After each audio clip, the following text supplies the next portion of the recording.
혹시 여러분 그 가비손이라는 영화 아십니까? 그 가비손이라는 영화를 만들었던 팀 버튼 감독이 만든 유명한 영화입니다. 빅피쉬, 큰 물고기라는 얘기죠. 이 영화를 가지고 어떻게 우리가 성경을 읽을 것인가, 성경은 어떤 책이라고 이해할 것인가 하는 것을 얘기를 좀 해보려고 합니다.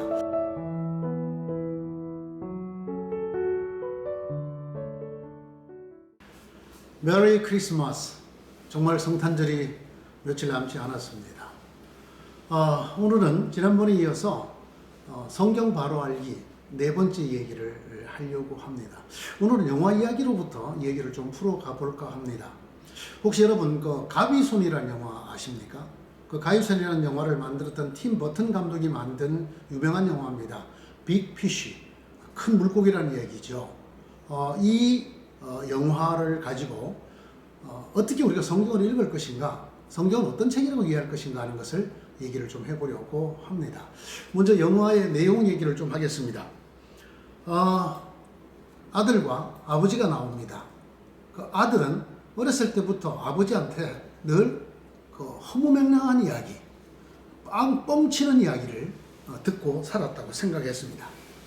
한 번도 현실을 얘기하지 않고, 한 번도 자기 얘기를 하지 않고 지어내서, 꾸며내서 사람들 듣기 좋으라고, 사람들이 막 웃어주고 이런 이야기를 하는 아버지 밑에서 자랐습니다.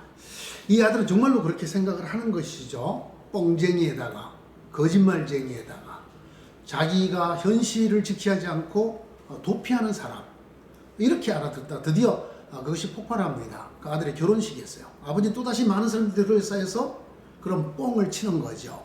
이걸 듣고 보던 아들이 아버지와 관계를 끊게 됩니다. 이해했던 아들이 아버지가 위중하다는 연락을 받고 아버지 집으로 찾아옵니다. 죽기 전에 한 번이라도 아버지한테 정말 아버지의 진솔한 이야기, 우리가 듣고 싶어하는 그런 거창한 얘기를 만들어서가 아니라 아버지의 아버지 이야기를 좀 들려달라고 그가 간곡히 얘기를 하는데, 근데 그 아버지는 그때도 뻥을 칩니다. 그러면서 이렇게 말합니다. 난 너에게 거짓말을 한 적이 한 번도 없어. 아버지, 제발 아버지 자신을 보여줘. 나는 말이야, 나는 내 자신이 아니었던 적이 한 번도 없어. 이렇게 말합니다. 그리고 아들아, 네가 그것을 못 알아듣은 건 내 책임이 아니야. 아들은 정말 기분이 좋지 않게 되는 것이지요. 그래서 그 위급한 아버지 집에서 이것저것 정리를 하다가 토지 양도 증서 하나를 발견하게 됩니다. 여기 주소가 적혀있고 사람 이름이 있어요. 그래서 이 아들은 이렇게 생각합니다. 내가 이걸 따라가 보면 아버지가 지금까지 어떤 거짓말, 어떤 허풍을 했는가를 알 수 있겠지. 그리고 찾아갔습니다. 찾아가서 만났습니다. 만나서 그 사람한테 얘기를 듣다가 그는 충격적인 이야기를 듣게 됩니다. 그가 평생 생각했던, 아버지가 지어냈다고 생각했던 거짓말, 허풍, 현실 도피, 자기 기만이라고 생각했던 이야기들이 다 사실에 기반을 둔 이야기였다는 것을 비로소 듣게 되어졌습니다. 영화이긴 합니다만은 그 아버지 장례식에 오는 장면이 현실인지 환상인지 그건 우리 독자들에게 맡겨둡니다만은 거기 온 사람들, 아버지가 평생 했던 뻥 속에 나왔던 그 사람들이 다 거기에 등장하게 됩니다. 비로소 아들은 깨닫게 되는 것이죠. 아버지가 했던 이야기는 각색된 사실이었다는 것입니다. 각색된 사실로서의 진실이었다는 것입니다. 그리고 각색된 사실로서의 진실을 전달하려고 하는 노력이었다는 것을 알게 된 것이죠.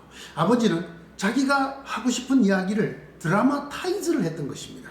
그래서 재탄생시킨 것이었지만은 거짓말도 뻥도 아니었다라는 것입니다.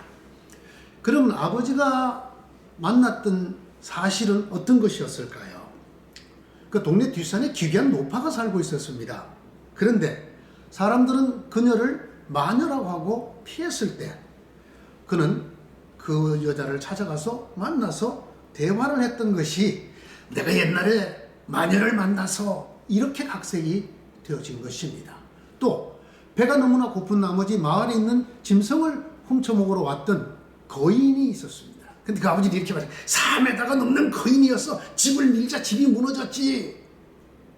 실제로 그런 큰 사람이 있었습니다. 그 사람과 함께 더 큰 세상을 보려고 떠났습니다. 그 아버지는 어떤 기괴한 숲을 경험하고 또 어떤 서커스단을 경험합니다.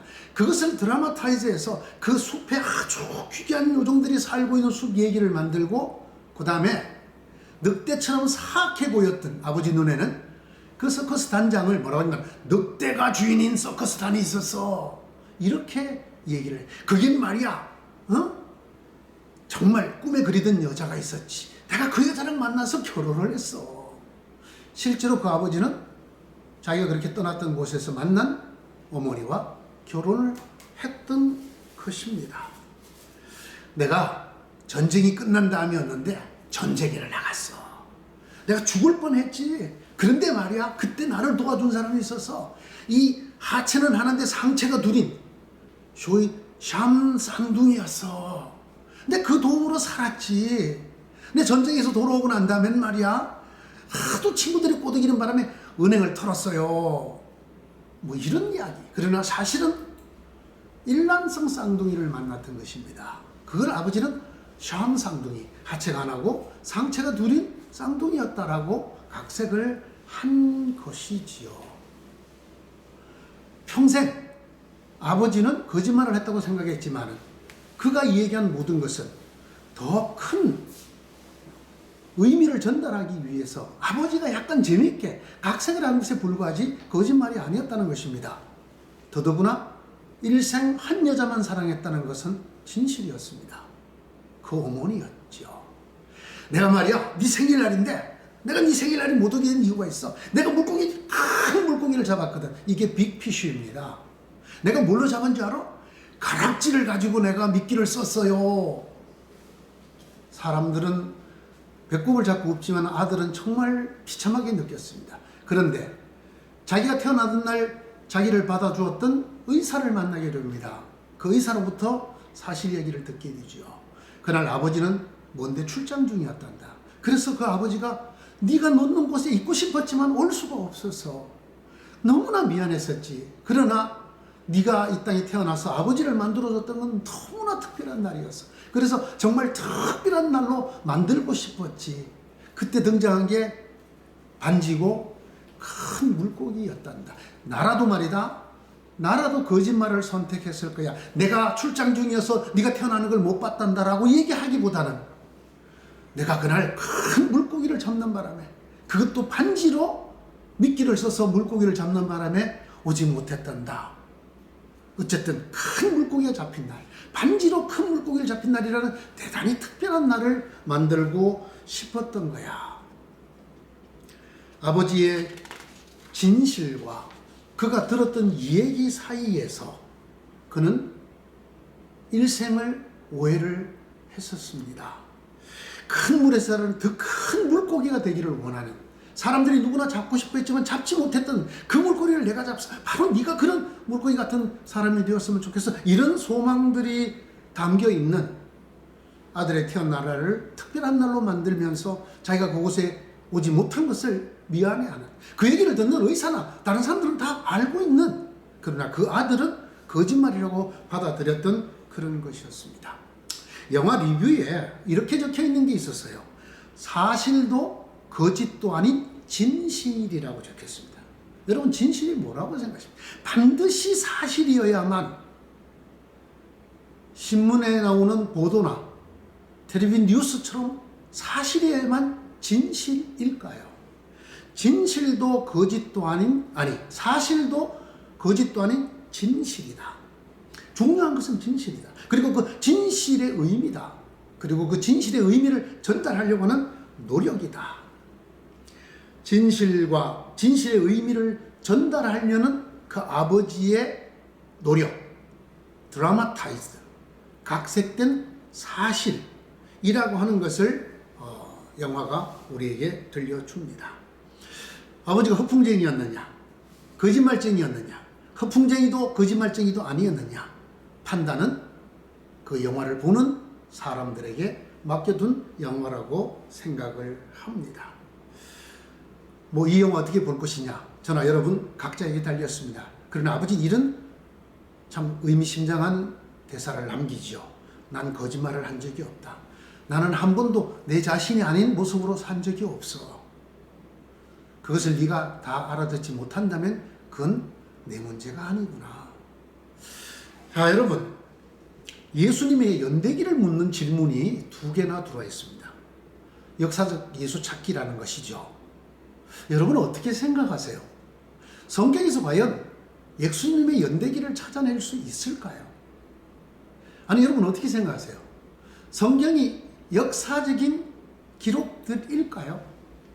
참 안타깝게도 예수님 시대가 아주 고대이기도 하고 또 예수님에 관계진 문헌들을 찾기가 대단히 어렵습니다. 겨우 몇 개의 문헌에 의존합니다. 그 외에는 성경으로 의존하죠. 그런데 그 성경 속에서 과연 사람들이 원하는 예수님이 몇 살에 죽었습니까? 예수님이 몇 년도에 태어났습니까? 등등의 예수 연대기를 역사적으로 만들어낼 수 있을까요? 미리 말씀 하나 드리겠습니다. 예수 탄생에 대해서 성경에 두 군데 나옵니다. 그걸 잘 대조해 보신 분은 그 둘이 안 맞는다는 거. 이게 진실이면 이게 진실이 아니고, 이게 사실이 아니면 이게 사실이고, 아니 둘 다 사실이 아닐 수도 있다는 거. 여러분 어떻게 생각하십니까? 성경 바로 이야기 네 번째. 성경은 역사책이 아니라는 것입니다. 역사라는 단어에 두 단어가 있습니다, 여러분. 우리가 소위 객관적 역사라고 일반적으로 말하는, 뭐 이 세상에 사실 객관적인 역사 복원이라는 건 불가능합니다만은, 그러나 일반적으로 우리가 객관적 역사라고 말하는 히스토리에, 이 독일어죠, 라는 단어가 있는가 하면 해석된 역사라는 뜻의 단어인 게슈히테라고 하는 단어가 있습니다. 우리나라 말로 쉽게 설명하면 아마 대충 이런 이야기 좀 될 것입니다. 함석헌 선생님이 쓰셨던, 여러분 뜻으로 본 한국 역사라는 책을 아십니까? 그런 거 말입니다. 뜻으로 본 한국 역사. 어떻게 생각하십니까, 성경? 성경은 절대로 역사책이 아닙니다. 그런 역사 기술을 남긴 게 아니에요. 이거는 사기가 아닙니다. 제가 좀 더 다음 편에서 상세히 설명하겠습니다. 성경이 어떤 책인가? 성경은 어떻게 보면 BPC가 말하는 진실을 전달하려고, 아니 진실의 의미를 전달하려고 하는 각색된 이야기들이라고 믿으셔야 합니다. 왜냐하면 성경은 고백의 책이기 때문입니다. 여러분, 역사서를 누가 고백의 책이라고 하나요? 고백하는 사람마다 관점이 약간씩 달라요. 성경이 분명히 썼잖아요. 내가 이것을 기록한 이유는 내가 믿는 것처럼 여러분도 예수가 하나님의 아들 그리스도라는 걸 믿게 하려고 하는 것이다. 여러분, 믿음을 전제로 하는 고백의 책입니다. 누가복음이라는 비교적 의사 출신이어서 객관적으로 썼다고 생각되죠. 저는 그 복음서에도 이렇게 말합니다. 우리 중에 이루어진 사실에 대해서 이것을 적으려고 많은 사람이 붓을 들었다. 그걸 고백하는 여러 사람이 있었다. 나는 그 여러 고백들을 다 미루어 보고 내 나름대로 다시 적었다. 이유는 이걸 보실 데오빌로 각하께서 본인의 믿음을 더 확실하게 하려고 하는 것이다. 여러분, 성경이 이런 목적을 갖고 쓰여진 책이거든요. 고백의 책입니다. 역사서가 아닙니다. 히스토리에가 아니고 게슈히테란 말입니다. 자, 여러분 BQC 한번 보시죠. 그리고 다시 한번 성경을 보시기 바랍니다. 오늘 여기까지 하겠습니다.